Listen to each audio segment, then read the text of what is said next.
প্রথমবার ইস্তেমা করে, আমরা তৃতীয়বার করি, এটা আমরা মেনে নিচ্ছি, কোনো সমস্যা নেই, আল্লাহর জন্য আমরা মেনে নিচ্ছি, যাতে কোনো সমস্যা না হয়।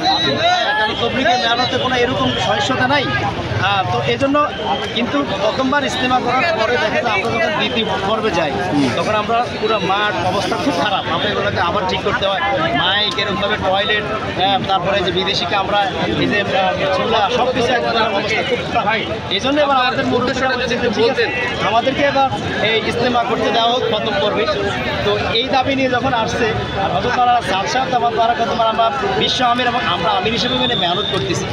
তো উনি, আমরা তো বলি না যে কাউকে আপনারা সাত সাহেবকে আমির মানেন, এটা নিয়ে ফোর্স করে না মানলে বাংলাদেশ থেকে বের করে দিব, আমরা কাকরাইল থেকে বের করে দিব, এরকম আমরা কিছু বলি না।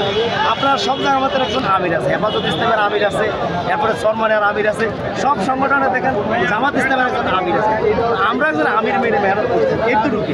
কিন্তু এটা তেনারা বরদাস্ত করতে পারতেছে না, কেন বুঝতেছি না। আমরা সহিষ্ণুতার মধ্যে নাই। আর এবার ইস্তেমায় আলহামদুলিল্লাহ আমাদের প্রথম পর্ব ইস্তেমা চাই, এবং হযরত মাওলানা সাদ সাহেব আমাদের ইস্তেমায় বিশ্ব আমির হিসেবে সারা পৃথিবীতে গত সপ্তাহ কয়েকদিন আগে, গত সপ্তাহ আগের সপ্তাহে ইথিওপিয়া আফ্রিকার প্রায় 100 দেশে ইস্তেমা হয়েছে, সেখানে আপনারা সবাই দেখছেন, সেখানে একটা ভিডিও বের হয়েছে, সেখানে এরকমভাবে হযরত সাদ সাহেব আগে দোয়া মোনাজাত পরিচালনা করছেন, বয়ান করছেন, বাংলাদেশ থেকেও জামাত গেছে, কাকরাইল থেকে জামাত গেছে, এবং প্রথম ওই ইস্তেমায় ইথিওপিয়ার ইস্তেমায় আফ্রিকার প্রথম বাংলাদেশের বয়ান আমাদের ভাই এই ওয়াসিম ইসলাম ভাই উনি বয়ান করছেন। আলহামদুলিল্লাহ আমরাও চাই বাংলাদেশে শান্তিপূর্ণ ইস্তেমা, এই ইস্তেমার মধ্যে দিয়ে মানুষ আল্লাহর রাস্তায় বের হয়, মানুষ দিন বুঝে